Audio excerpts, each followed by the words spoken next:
Hi, this is Pod Save the UK. I'm Coco Khan. And I'm Nish Kumar. And Coco, I hear you've been zooming around in one of our favourite Labour MP's cars, codename Betsy? Yeah, this week I've been out and about with Labour MP Dawn Butler. Getting into Betsy was not what I was expecting. Also wasn't expecting her car to be called Betsy, but we definitely bonded over our love of the not so open London roads. More on that later.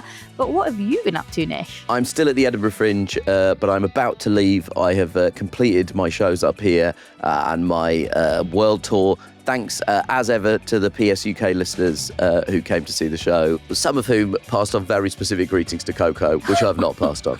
Oh, I'm sorry to say. But they were very specific about you and your child. Oh, bless you. How are you feeling, though? I feel physically and mentally exhausted. Okay. And I think my voice has got a bit more of its colour back into it. But after last week's podcast, our friend Nick Shukla texted me and just said, Jesus, man, you got to get some rest. Yeah. He said you sounded like Tom Waits. So it's I'm glad that I've got a bit of the texture back to my voice. But anyway, this week on PS UK, we're going to be talking about Keir Starmer's moral support network, plus the government's plans to reset ahead of the upcoming Labour conference. And yes, Coco is getting into Betsy and joining Dawn Butler to talk about how gambling in the UK needs reform. Plus, sorry to our Gen Z listeners, but you're also Skibidi? I hear that's a word. I'm told it's a word. I'm not sure if I'm using that correctly, but we'll be talking about all the words. I think they call it Gen Z as well. I think Gen Z what do you is mean? not. I think it's mainly Gen Z. We say Z, we're British. I think, unfortunately, the young people of Britain have adopted the American pronunciation. I stand by what I said. You know, I have this thing with my other half when he goes to a coffee shop. He always says, "Can I get a coffee?" And it drives me mad, and I'm always behind him being like, excuse me, we're British. It is, may I have a coffee? So I think this is my moment. This is the thing that's going to push Coco Khan to join reform. Yeah, exactly. This is my moment. It's Gen Z, not Gen Z, all right? So let's start with the big international news this week. Ukrainian President Volodymyr Zelensky has returned to the White House, and this time he brought backup. Yes, that's right. Keir Starmer and an ensemble of European leaders were in tow. Their aim was to push Trump to take a tougher line with Russian President Vladimir Putin, trying to avoid a repeat of Zelensky's last trip to the White House when Trump and US Vice President J.D. Vance accused him of being rude and ungrateful. Yeah, so the European Moral Support Squad were hoping to coax Trump out of the pro-Putin position he'd taken after their super-friendly Alaska summit last Friday. But while they went all in with an upbeat tone and maximum flattery, the gulf between Russia's demands and Ukraine's willingness to concede remained vast. Yeah, and we're once again seeing the limits that European leaders seem to have, in spite of their constant flattery of Donald Trump's ego, to actually persuade him to shift his position too far on this particular issue. I do worry that, Trump's natural political alignment puts him in agreement with Putin on a great many issues. The key sticking points remain Zelensky's firm red line against giving up land beyond the present occupation or legitimizing Moscow's control.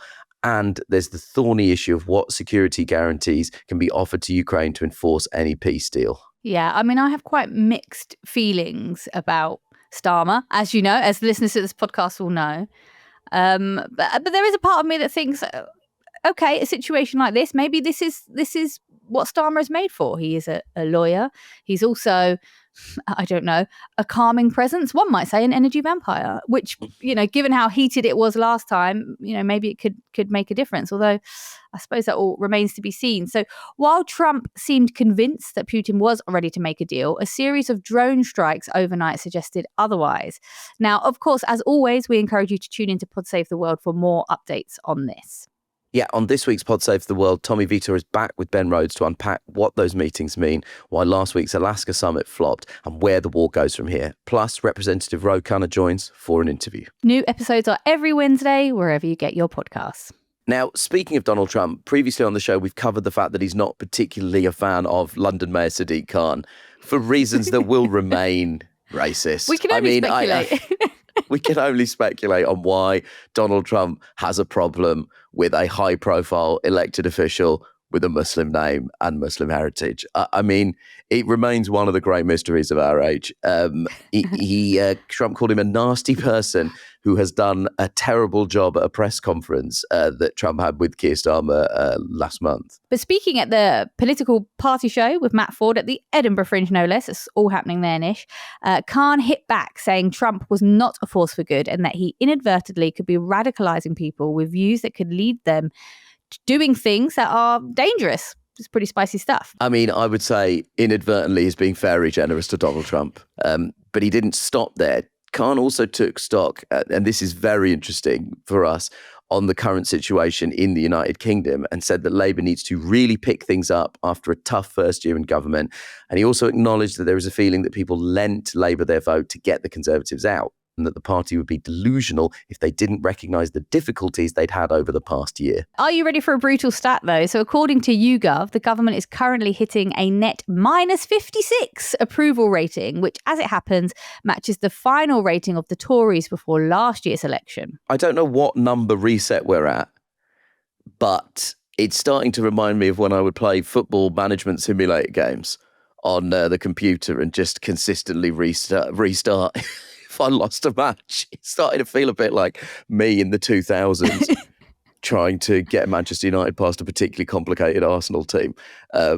It's whatever it is, the government is clearly in need of a reset. I'm sure that there will be disquiet about this amongst Starmer's leadership team, that Sadiq Khan has been taking this kind of position in a public forum. I would say Labour would probably be minded to listen to its most successful electoral politician of the last decade.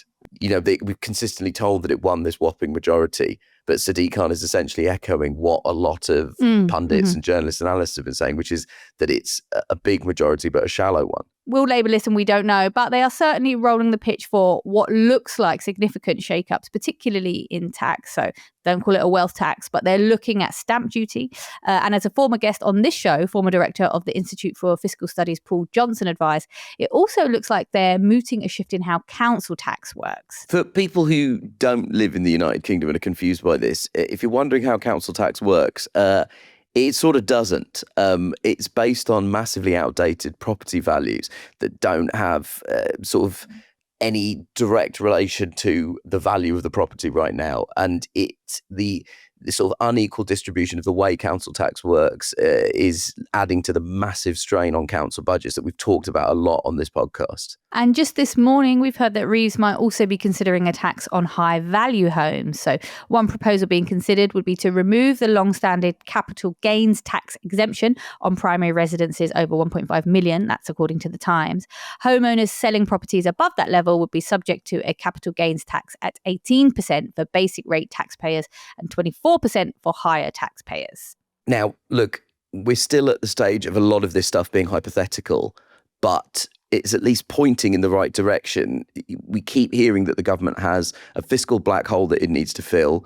And so far, all of the methods it's tried to fill that fiscal black hole are austerity economics inflected policies. And so it is good to hear that they will be pulling from the people with the broadest shoulders, to use everyone's favourite aphorism for rich twats. In some slightly less positive news, though, particularly if you're a bat or a newt, which is a perfect opportunity for me to give another Coco Khan a wildlife fact. Did you know that newts could also be salamanders, but I think they're related? If they lose a limb, it grows back. How's that for poetic? So the Environment Secretary, Steve Reed, is now taking charge on planning. If you remember, he said decisions on new homes and infrastructure would no longer be taken on a bat-by-bat basis when launching a bill allowing developers to dodge environmental concerns by paying into a nature fund, which I guess means that Steve Reed is signing off on not caring about the environment when it comes to planning. So this will be contentious. Infrastructure projects in the UK are absolutely blowing out in terms of cost. But what about the newts, bruv? What about the newts? A quick Google has revealed that a newt is a salamander. I knew they were related. You know, I'm just saying they're magical creatures. We should take care of them. Do you know what I mean? We also need to briefly mention a significant High Court ruling following on from our conversations last week on asylum hotels. The Bell Hotel in Epping, which is the epicentre of a lot of the recent anti-asylum protests, will be closed as asylum accommodation within 28 days. And as we discussed on the show last week, the tricky thing about ending asylum accommodation is that we still need somewhere to house asylum seekers. Of course, this is just one hotel, but the case brought by Epping Forest Council will set a precedent and may precipitate a number of other closures. Meanwhile, Nigel Farage is rubbing his hands together, saying that he hoped the ruling would be an inspiration to people in other parts of the country. If you missed it, do go back and check out last week's episode to learn more about the difficulties around asylum hotels. We had a great conversation with the New Statesman's Nish and Coco, who's been doing incredible reporting about this. This is going to be a substantial issue for the Home Office to deal with over the coming months. And also, it's not insignificant that it's being used as a victory by Nigel Farage. And there's a concern that it is going to legitimise the anti-immigrant sentiment that's been brewing here in the UK for the last few months.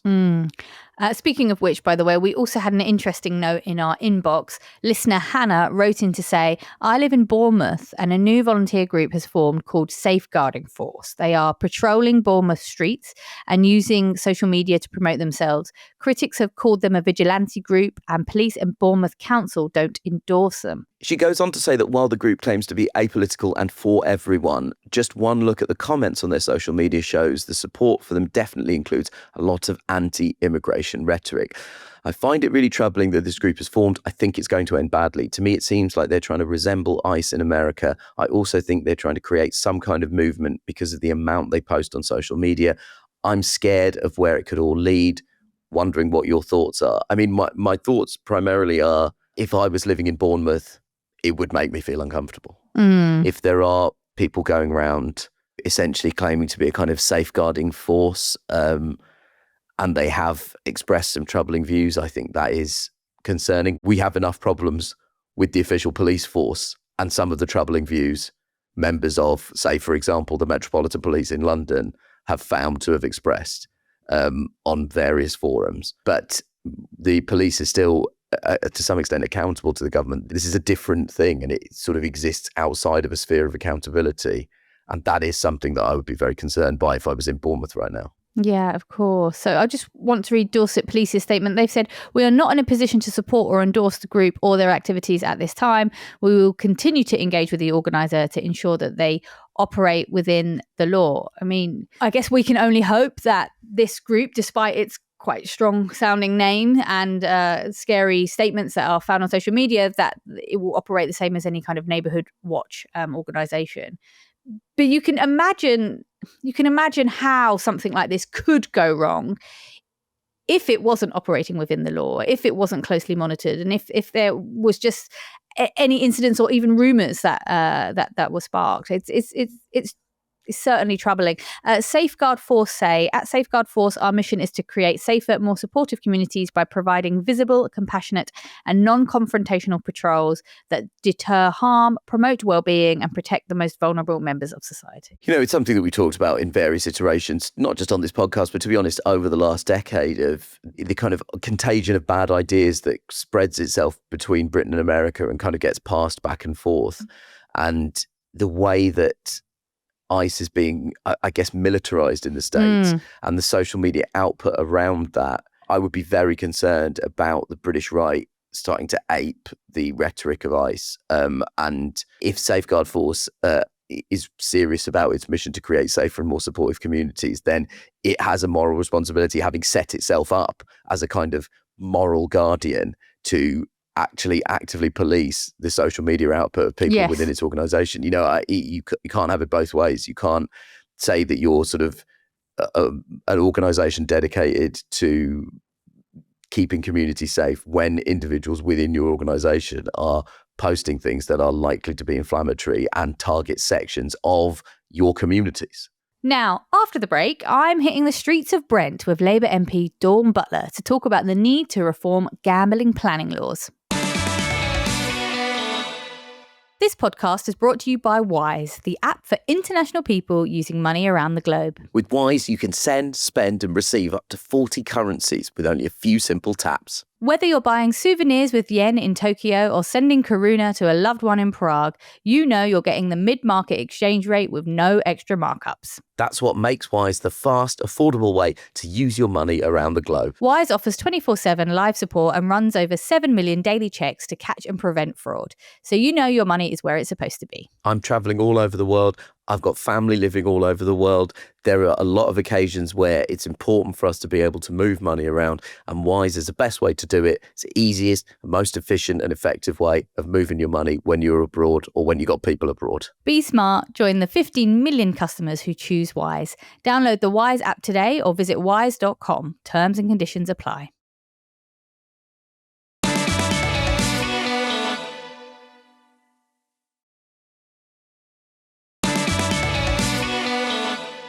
Okay, so I'm here in northwest London because, I've got a bee in my bonnet basically about gambling. So here's a list of facts here, right, just to show you how bad it is. The UK betting and gambling sector took a record £11.5 billion from punters in the last reported period. So that's, April 2023 to March 2024. Just to be clear, that's the money extracted after winnings are paid out. Putting that into a bit of perspective, on a personal level, that's £166 for every person in the UK. And yet, the NHS estimates that gambling harms cost at least £1.27 billion every year. So, I think there's a lot to be upset about. But I'm out here on the high street in Willesden for a reason, and that's to talk about bricks and mortar betting establishment. These gobble up £4.6 billion from UK punters every single year, and one politician is on a mission to stop them. I've come down to meet Labour MP for Brent, Dawn Butler, who has been waging a campaign against the rise of betting shops on our high streets. Dawn takes me for a short wander down the streets of Harlesden, and I'm surprised by how many gambling places we see. Bookmakers like Ladbrokes and William Hill, but also loads of adult gaming centres, which, of course, are known by another name, casinos. So I've just done a very short walk, and I mean like minutes. And in that time, we've seen 5, maybe 6 betting establishments, gambling establishments. Some of them are like sort of slot machines, some of them are more traditional bookies. And it's weird because if you don't use these services like I don't, it's quite easy to develop a feeling of invisibility towards them. You don't notice how many there are. And then when someone starts pointing them out, you start to see, okay, wow, how can there be so many to serve such a small community? How many people are in there? How much money is being taken off these people? Very few people come out with money. Like, it's so addictive that you're there and you're just spending, waiting for the big win or waiting to get into what they call like a feature on the game, and then you just spend. I'd never actually been inside one of these adult gaming centres before, so Dawn dragged me in to see what happens. Thanks. I wouldn't know what time of day it is. Yeah. In there.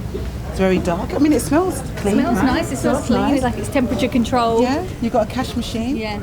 So we've just come out of a casino, I guess they're called. Yeah. Called Silver Time. I've never been in one of those before, and it was sort of completely honest. It was weird being in there. It was weird being in there because you walk around and it's a bit like, I was really into computer games in my youth. It's a bit like being in arcades. You think for a minute, it's going to be quite fun. But then as soon as you give the money in, the speed at which it takes your money and the lack of skill and the fastness of it it's horrible. You feel that you are going to be rinsed, and you are rinsed. Luckily, we stopped ourselves after like 5 minutes where we were relieved of £2. Yeah. But over an hour, that's quite a lot, and we put in the lowest stakes. These are really... Yeah. It's the how speed it's of it. designed, right? It's designed to literally sort of suck you in. There's actually no skill to it. So it's not like you're holding or you're having to work anything out. You're just pressing the button. If you put it on autoplay, it goes even quicker. Yeah. So I guess the question is why are there so many of them? I'm with the MP and you don't want there to be. Why are there so many of them? It doesn't make sense. Yeah. Well, there doesn't need to be so many. So I'm not saying ban gambling.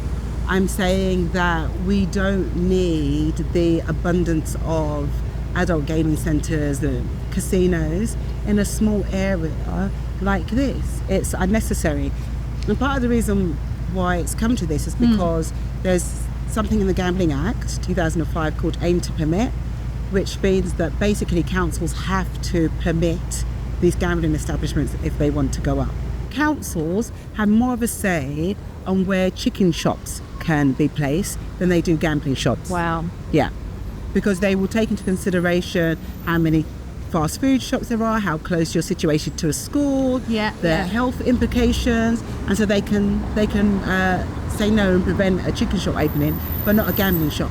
And when you think about it as well, gambling doesn't affect just the person who's addicted. Yeah. If they're addicted, not all gamblers are addicted, but those who are addicted, it also affects the whole family.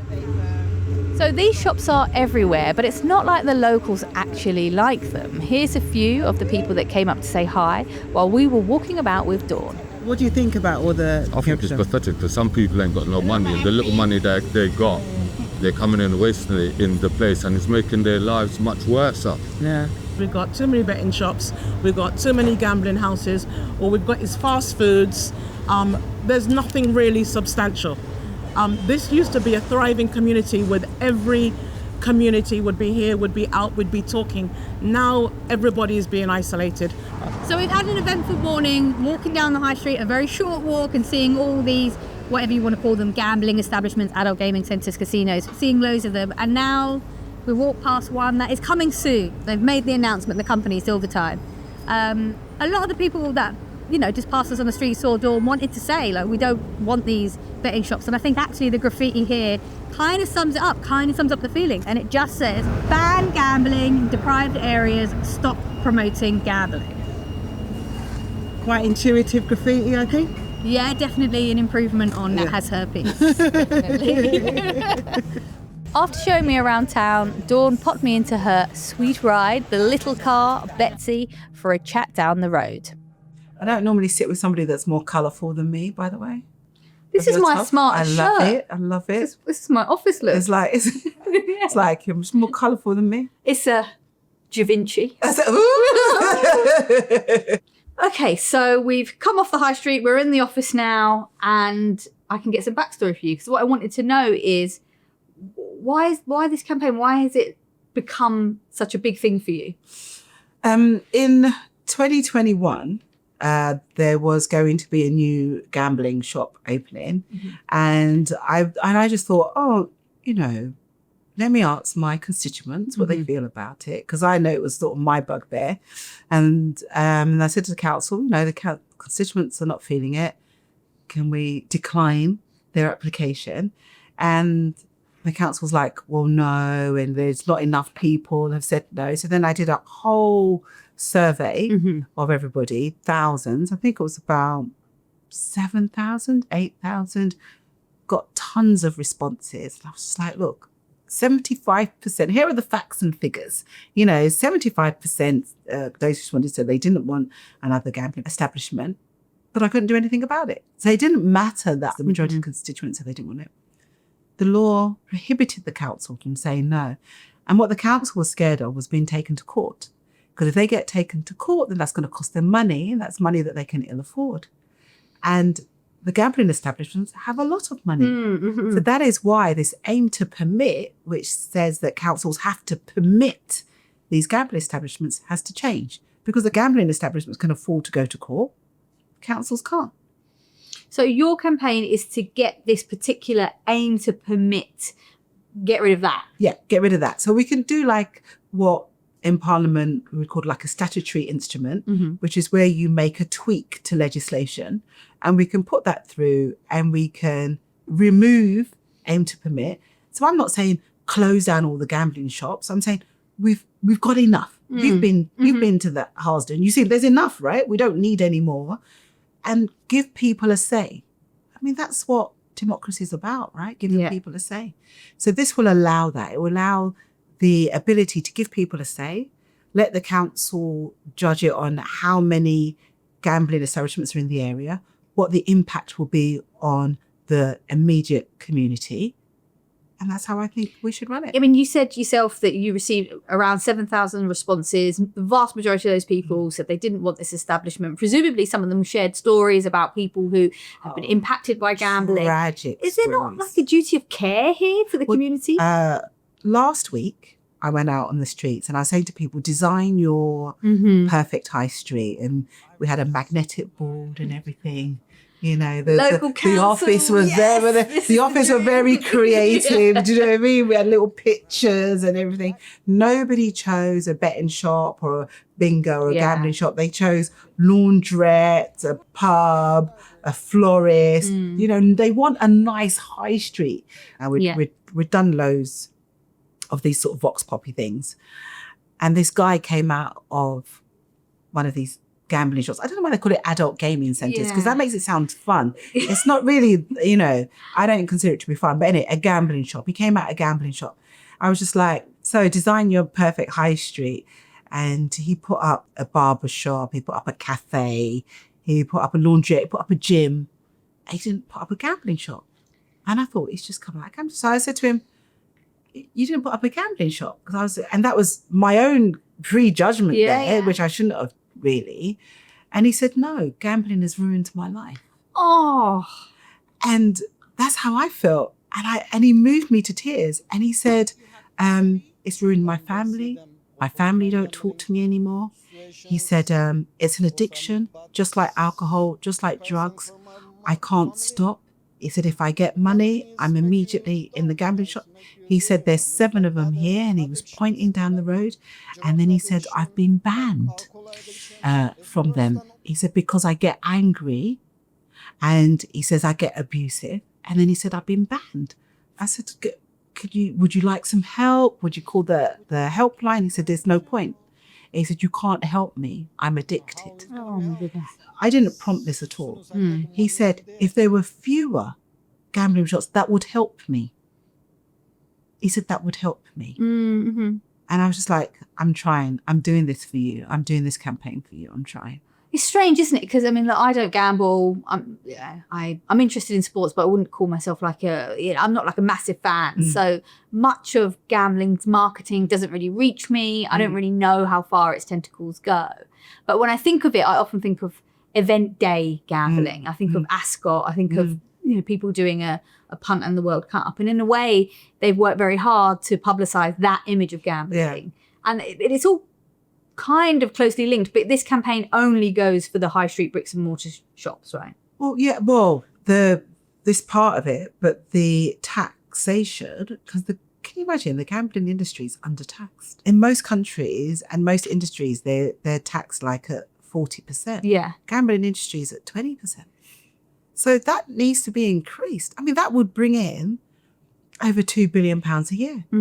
We need some money. There's a huge hole. Let's tax the gambling industry. They make an enormous amount of profit. Yeah.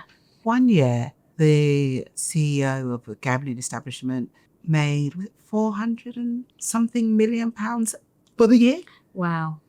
I think on average they make 200 and something million a year. That's not money that you're making from selling lovely shirts or something. Do you know what I mean? Yeah. This is coming out of the pockets of the poor. Yes. To the bank accounts of the rich. Not always, because we have to be measured. Of course. Gambling touches people from all walks of life. But these areas where we're seeing these betting shops, I think it's fair to say they are targeting lower income areas. Yeah. I went to I can't remember the high street now. Couldn't find a gambling shop at all. Beautiful high street. Beautiful. I bet. And just focusing again on this change of aim to permit, this has got cross-party support. Even Duncan Smith, one of our least favourite politicians on this podcast, he backs it. So are you feeling confident this change is going to happen? Yes. Okay, I love a tentative yes. Yes. Because it makes no sense for it not to happen. It's like, what are your arguments for not changing the law? So that's my thing. I haven't spoke to the ministers. Yeah, I mean, we've had Fiona Trycross came down and just to see it. Because sometimes you've got to see it, right? Because just having it on paper. Like I hadn't gone into one of these places until I started this period of campaigning. And I thought, do you know what? I need to go in there. Otherwise it's not that it's hypocritical, but I need to know more about what I'm talking about. And you kind of got to see it to believe it. And so it'll be like, explain to me why we shouldn't change this. Explain to me why my local constituents can't say no to another double-fronted gambling establishment opening up on their doorstep that attracts problems. Well, I mean, I hope you're right, but if it didn't happen, I don't think it's cynical to suggest that maybe the £400,000 that the Labour Party has received from the gambling industry in donations over the last, I think it's 5 years. You know, look, the gambling lobby is big. It has money. It has influence. Yeah. Perhaps that might explain why up until now there's, certainly in my perception, not been enough in terms of taxing them, chasing them, regulating them. Does that seem fair? Well, look, I know, and like I know they don't like me. Okay. Right? But actually, I don't care because I'm doing this for my constituents in Brent and constituents all over the country, because constituents who can least afford it are being enticed into this. And for me, this is a public health emergency. If we want to tackle violence against women and girls, we've got to get grips to gambling. If we want to tackle mental health, especially within young men, we need to tackle gambling. We want to tackle suicide rates, we need to tackle gambling. It's that web that we need to tackle. And it's all very interconnected. I mean, when you... So I don't care if people don't like me. I'm doing this because it's the right thing to do. And I think it's worth saying as well, you know, when you look at it through a health lens, I mean, there were the NHS has said it cost them £1.27 billion. Yeah. Government review said the wider economic costs were as high as £1.77 billion. So there's the economic... And the council, so it costs them £100,000 as well, because then you've got housing issues. You've got people defaulting on rent. You've got people needed to be rehoused. You've got people that have had divorces, and so then they're homeless. All of that. Yeah. And we see it in other walks of life, you know, when we know stuff is harmful, we make it harder to access it. Tax sugar. Cigarettes are behind that pull down thing. Yeah. You can't even get a beer in a football stadium now. Yeah. Well, not in the stands anyway, because there was too much violence. Like, and we've all survived. I didn't know that. Yes. Okay. So I like, you know, when you look at it from a public health lens, I think it's an argument that is, how can you fight against it? Yeah. Which is why I keep returning back to this thing, why is it taking so long? Yeah. Why hasn't it happened before? And what is this relationship between the gambling industry and politics? Yeah. Well, I don't know, because they've never given me any money. So, but the thing is this, they're not going to go out of business. Yeah. Right? They're making billions of pounds every year without opening another gambling shop. So they're not going to be skinned. Do you know what I mean? So actually, this isn't going to affect their bottom line or their profits that they're making. So what's the problem? I think the thing that I like about the campaign is that it's getting people talking about gambling. Gambling is a harm that is in sight. As you say, it's affecting young men. Yeah. So I'm excited about that. I would love to see it go a little bit further. Right. I guess Are you giving me more work to do? Yes. Okay. Is that possible? Right. Is that I mean, you know. Okay, so for our listeners that want to get the ball rolling with this, what can they be doing? Okay, so please write to your MP. I've got EDM, an early day motion that I've tabled. If they can get their MP to sign up to that. I've put in for a backbench business debate on aim to permit and taxing gambling. Tell your MP that you agree. And I've got a petition on my website, if people can sign that petition, so that I can show that there is a groundswell of opinion around this.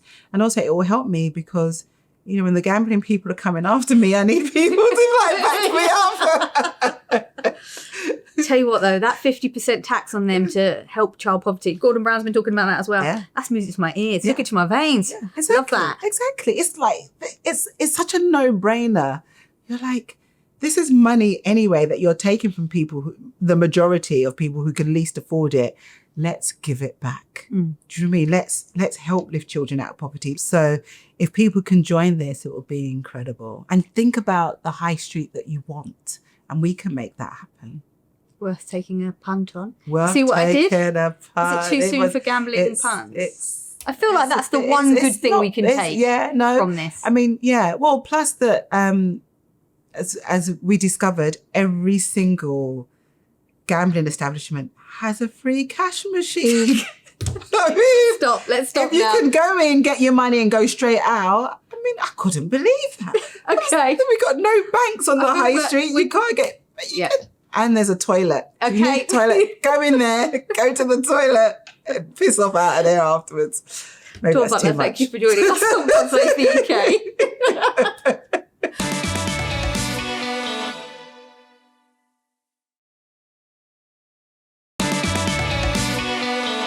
Okay, now, Nish, we reached out to the Betting and Gaming Council, the lobby group for bookmakers, and they said this. Betting shops alone support 46,000 jobs, contribute nearly 1 billion a year in direct tax to the Treasury and a further 60 million in business rates to local councils. There are currently 20 betting shops in Brent East, employing over 100 people and contributing £200,000 to the local economy in business rates. The number of betting shops has actually decreased in recent years with significant job losses. In 2018, there were 33 shops in Brent Central, dropping to 25 in 2022 before falling again to the current number of 20 in the area, resulting in the loss of 65 jobs in her constituency. I have to say, I'm not clear on what the purpose of that statement is. Dawn Butler is proposing regulation. This might just be my perception, but it felt like the implication of that is by proposing that regulation, it has had an effect that can be backdated to the last 3 years. I'm not clear on what that statement is supposed to be saying, if I'm completely honest with you. Yeah, and I mean... I get a little whiff of bullshit. That's all I'm saying. There's a slight whiff. It may be that a cow has left me an unwanted surprise in my Edinburgh Fringe accommodation, which would be a surprise, but I get a slight whiff of bullshit.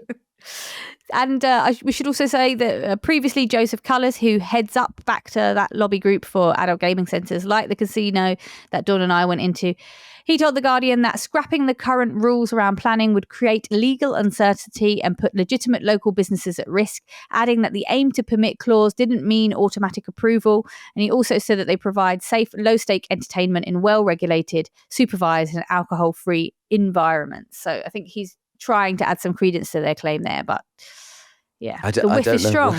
I'm not sure where alcohol-free has come into it. Gambling is addictive. That's like a pub saying, we shouldn't have any licensing laws. We're not exactly serving heroin here. Like that, there's definitely a problem in that as a statement. Also, I just feel that even just the language low stake, I mean, it's not low stake when it's, £1 for 10 seconds, isn't it?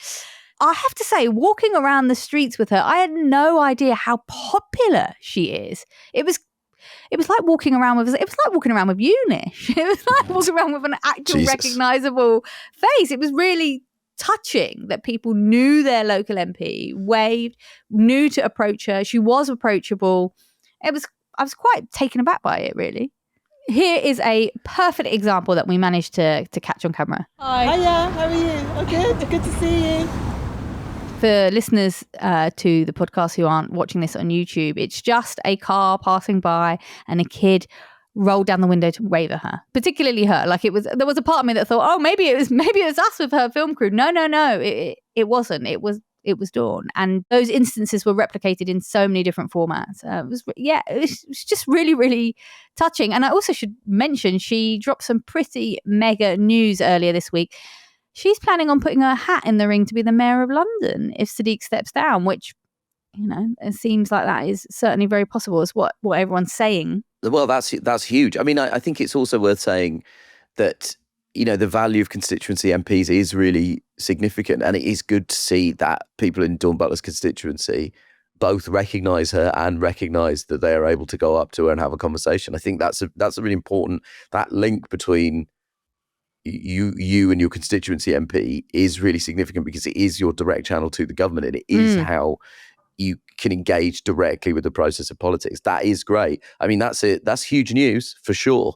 If she's throwing her hat in the ring, I guess I guess it must all be very hypothetical at the moment because we don't know for sure if Sadiq Khan is not going to stand at the next election. But certainly, listen, it seems clear that Labour could do worse than getting an already popular MP in London. I wouldn't like to say all politicians should be like her, but it's definitely a sprinkle of that is certainly missed in politics at the moment. Well, listen, while we're talking about social media, we've actually been scrolling through Labour's Instagram page, so you don't have to bring you the government's weirdest and most cringeworthy attempts to engage Gen Z or Gen Z, depending on how nationalistic you're feeling.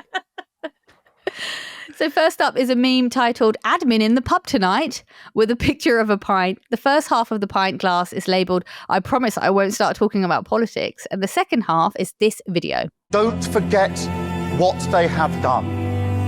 Don't forget Partygate. Don't forget the COVID contracts. Don't forget the lies. Don't forget the kickbacks. Don't forget the cronyism. Don't forget the division, the scapegoating of minorities. I don't know why that music was underneath it.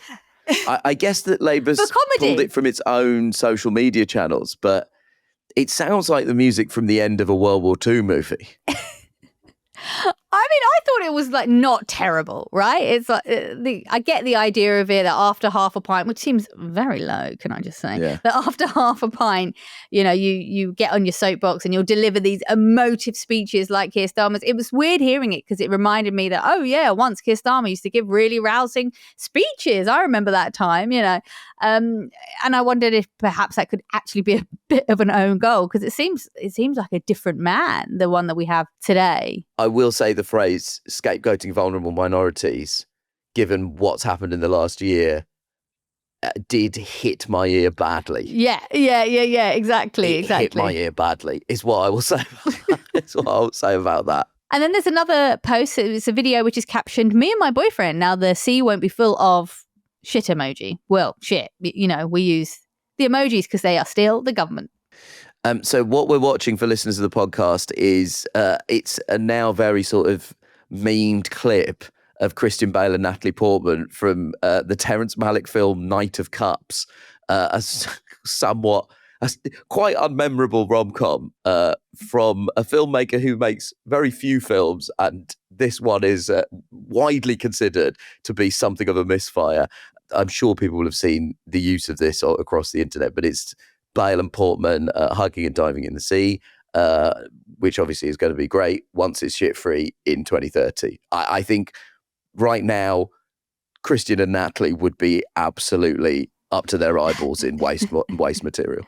I think that's something. I think this is an aspirational post rather than a statement of something people should be doing right now in the sea. Not that we're going to get into ranking Labour posts, but I would rank this one much worse than the previous one. You know what I think? I think it's just a bit too literal, Nish. Do you know what I mean? It's just too literal. Like, oh yeah, it's the sea. It looks nice. Let's talk about it. That's not what the meme is for. It's meant to talk about other things. And it's good to see that I'm not the only one thinking that. One commenter said, "Siri, make me something that a middle-aged person would think young people like." But while Labour is struggling to get down with Gen Z/Z, this thing's doing my head in, politics has been capturing the attention of the youth. Nostalgic videos of Gordon Brown and Tony Blair at the peak of their rivalry have been trending on TikTok, posted by teens who weren't even born at the time. Here's one of the most popular posts from 18-year-old Ellen, who runs the account @PoliticsPrincess. Okay, so what I'm seeing is a string of edited clips from the 1997 Labour election campaign, soundtracked by the Justin Bieber and Nicki Minaj song Beauty and the Beat. The sort of occasional images of Saddam Hussein and Ed Balls. It's a real mixed bag of late 1990s and early 2000s nostalgia. It really reminds me of the... do you remember the Millie fandom, don't you, Nish? Yes, I do, yeah. When he was Millibay. Yes. It's strange that, because Ed Miliband is still in politics, and no one's calling him Ed Millibay anymore.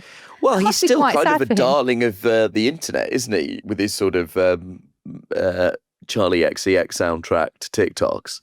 Yeah, I suppose so. Although I don't think it's the same as when people did like flower crowns on him and stuff like that. I mean, he was the leader of the Labour Party at that point. Yeah. This is interesting because this seems to be the sort of political wing of a wave of nostalgia for the late 90s and the early 2000s. Yes. And it seems to sort of be in line with kind of fashion trends, bringing back baggy jeans, and also, a fondness for like indie sleeves from the early 2000s. Yeah, for and, sure. the Strokes coming back into fashion, and I mean, Oasis reforming as well, and being the kind of subject of a lot of the cultural conversation. So it seems like as part of that kind of late 90s, early 2000s nostalgia, there's now a sort of nostalgia for New Labour Britain. And I will say, it wasn't all good news in general. There was a lot of, Iraq war and new metal to contend with. Sorry, I'm still processing that Saddam Hussein appears in the clip. I can't get over it. What? Saddam appears in the clip. He was, it wasn't all smooth sailing in the late 90s and the early 2000s. Yeah. We still, I mean, if you are nostalgic for a particular thing, let me just try and drag you back into the present by saying we do have an unpopular and divisive Labour government who are pursuing support for a potentially illegal war in the Middle East. So, things have not moved on that much. Yeah, well, yeah. Be careful what you wish for, Gen Z. So these internet crazes, obviously, they always capture headlines. And just on the subject of that, we do need to talk about the Cambridge Dictionary and the latest words that have been included. One of them is skibidi. I still don't understand it. Not sure how it's used, but I'm delighted to see that Delulu has made an entrance. Sure. Do you know what a skibidi is, Nish? Do you know Skibidi what toilet is a video that I've seen. It sort of just seems to be heads popping out of a toilet saying the word skibidi. I don't fully understand it. Nor do I believe should I. I am 39 years old. I think that the millennial desire to understand these things is palpably tragic. It's like we're middle-aged. Allow young people to have their slang and crack on. I think that there's a weird thing happening with people our age because, I don't know, we maybe don't have some of the same markers of capital that our parents did, and we're having children later. That means that we're trying to hold on to some youth. Guys, let it go. I know. If you're a millennial, it's fine for you to not know what skibidi toilet is. It's completely fine. I know, but I don't have a house. At least let me say butters. That's not my favourite word. And now the kids don't say butters anymore, Nish. They don't say butters. They barely say peg. I know what so Delulu tragic. is because Sophie Duker did a whole show about it last year. Oh, yeah. And it was very good, and Sophie's a very good friend of mine. Well, Delulu's kind of fantastic easy comedian. to understand, right? Yeah, it's an abbreviation of delusional. I think that word has transcended because back in March, the Australian Prime Minister Anthony Albanese used the phrase Delulu with no solulu to attack his opponents in Parliament, which means delusion with no solution. So, I mean, listen, maybe Delulu has transcended. I will say I don't expect to see Keir Starmer calling Kemi Badenoch a skibidi toilet within the next couple of weeks. I don't expect that to happen. I think Delulu is a more easily comprehensible thing transgenerationally, whereas I think skibidi toilet might be something that we just sort of leave Gen Z/Z to crack on with. I have to say, as like a political tactic, I think trying to use slang is a really dangerous one. It's so high risk. It's fraught with risk. I'm having chills come over my body imagining Keir Starmer talking about. Did you watch? This is just an aside, but do you watch Love Island, Nish? Of course, I don't watch Love Island. There was a woman on Love Island who kept trying to say scapegoat, but got it wrong because they said escape goat. The escaped goat. Yeah, sure. I can see that feels like quite a common spoonerism, right? Right. But that's the sort of thing that would happen on stage. It would be that sort of thing. Anyway, I digress. Skybidi. What is Skybidi? Skybidi. That's somebody trying to pronounce skibidi without having exactly. full knowledge of what it is. God, I really feel like I'm showing my age here. And one more thing that made it into the dictionary. Yes. Work spouse. Oh, I like that. You're my work husband. Yeah, that's why we right. quarrel all the time and regret our decisions. It's nice. That is nice. And that's it. We're taking a break next week, but we're back for our 2 fantastic live events in London on the 2nd and 7th of September. Yes, we're very excited about these live shows. The first one on the 2nd of September is going to be a really, really special show. It's being presented in collaboration with Amnesty International. We've got some fantastic guests for you, including the Gazan journalist Wael Al-Dakhdu and the comedian Jen Brister. And we've also got a very, very special musical act in the works. Music and politics. They said the two should never meet, but on Sunday, we've got something a little spicier. We're talking big picture political left with one of the leaders of the movement. You don't want to miss it. Grab your tickets now from King's Place or search the London Podcast Festival. You will also find a link in our show notes. We can't wait to see you and your mum. I sounded like an attack when you said that. Well, it's just I'm still trying to undo some of the bad PR you caused when you said advise people to not bring their mothers to the live show. Didn't that make me cool and relevant? Didn't it make me cool and Skibidi? No, it just cut our number of tickets. Thanks for listening to Pod Save the UK. Don't forget to follow at Pod Save the UK on Instagram, TikTok and Twitter and Blue Sky. Pod Save the UK is a reduced listening production for Crooked Media. Thanks to senior producer James Tyndale and producer May Robson. Our theme music is by Vasilis Fotopoulos. The executive producers are Tanya Hines and Katie Long, with additional support from Ari Schwartz. And remember to hit subscribe for new shows on Thursdays on Amazon, Spotify or Apple or wherever you get your podcasts. Don't say Skibidi, millennials. Don't do it. Resist the temptation.